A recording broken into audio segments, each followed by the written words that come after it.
this is Reha from NGO Guru House. Welcome back to our YouTube channel. जैसा कि हमने आपको अपनी लास्ट वीडियो में बताया था कि प्रधानमंत्री कौशल विकास योजना का ये सेकंड फेज चल रहा है, यानी कि जो स्कीम चल रही है वो है PMKVY 2.0।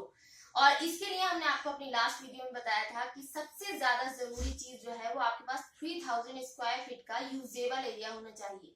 इसी तरीके से आज हम आपको बताएंगे कि आपको ट्रेनिंग प्रोवाइडर बनने के लिए किन किन चीजों की और किस किस चीज की जरूरत रहेगी। तो चलते हैं हम अपने एनजीओ गुरु के फाउंडर के पास और पूछते हैं सवाल। सर, लोगों को बताइए जो हमारे व्यूवर्स हैं कि ट्रेनिंग प्रोवाइडर बनने के लिए किन किन चीजों की और किन किन डॉक्यूमेंट्स की रिक्वायरमेंट्स रहेगी।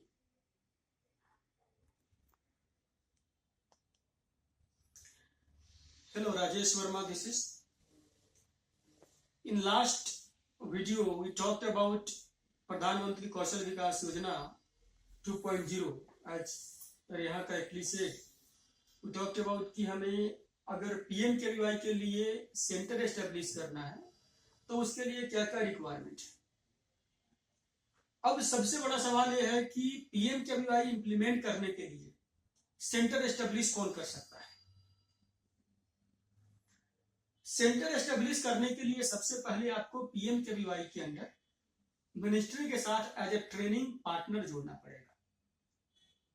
मींस अगर आप मिनिस्ट्री के रजिस्टर्ड ट्रेनिंग पार्टनर है तभी आप ट्रेनिंग सेंटर एस्टेब्लिश कर सकते हैं, या कोई ऑलरेडी रजिस्टर्ड ट्रेनिंग पार्टनर है उसके साथ एज ए फ्रेंचाइज जुड़ करके अपना ट्रेनिंग सेंटर PMKVY के लिए एस्टेब्लिश कर सकते हैं।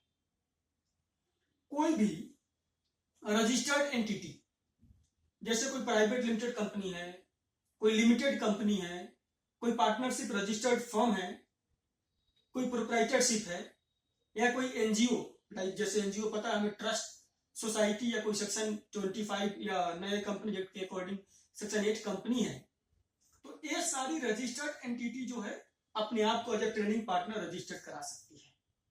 यानी जो फर्स्ट रिक्वायरमेंट है कि आपको एक रजिस्टर्ड एंटिटी होना है पहले, यानी कोई रजिस्टर्ड एंटिटी जो है वही ट्रेनिंग पार्टनर रजिस्ट्रेशन के लिए अप्लाई कर सकती है NHDC के साथ। इसमें भी जो कोऑपरेटिव सोसाइटीज है they are not allowed to be registered as training partner. So पहले आपके पास कोई एक formal private limited company, partnership firm, proprietorship या एनजीओ अगर है रजिस्टर्ड तो वो अप्लाई कर सकता है। दूसरी रिक्वायरमेंट ये है कि इन ऑर्गेनाइजेशंस के पास स्किल डेवलपमेंट में कुछ ना कुछ एक्सपीरियंस होना चाहिए। प्रेफरेबली अगर ये 3 साल पुरानी एनजीओ है या 3 साल पुरानी कंपनी या फर्म है तो 3 साल पुरानी एंटिटी होने का मतलब कि 3 साल का आपको स्किल डेवलपमेंट में इस सेक्टर में कुछ ना कुछ एक्सपीरियंस आपके पास होना चाहिए।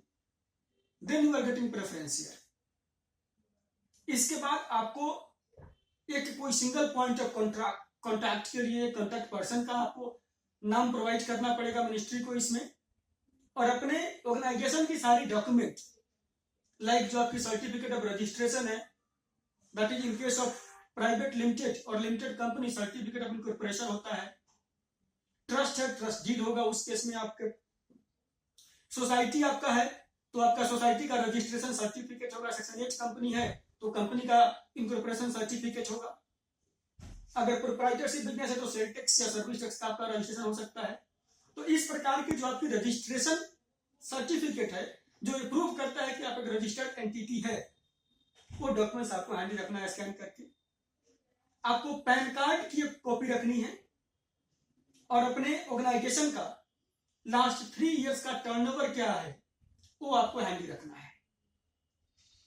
टर्नओवर का जो है 3 साल का पिछले वो किसी चार्टर्ड अकाउंटेंट से, किसी CA से सर्टिफाइड होना चाहिए, और बाकी जो डॉक्यूमेंट्स है सर्टिफिकेट ऑफ रजिस्ट्रेशन, आपका पैन कार्ड, आपकी एड्रेस प्रूफ, ये डॉक्यूमेंट्स सेल्फ सर्टिफाइड होना मस्ट। इसके बाद एड्रेस प्रूफ के लिए यहाँ पर सिर्फ 4 चीज एक्सेप्ट करती है मिनिस्ट्री इसमें।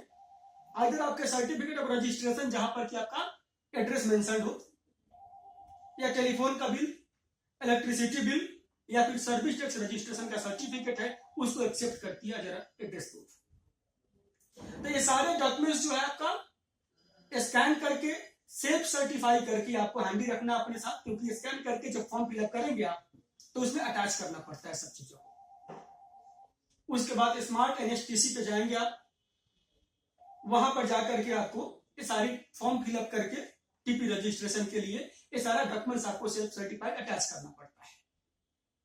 On successful filing of the form आपको ₹10,000 का गवर्नमेंट फी है, उसको पेमेंट करना पड़ता है।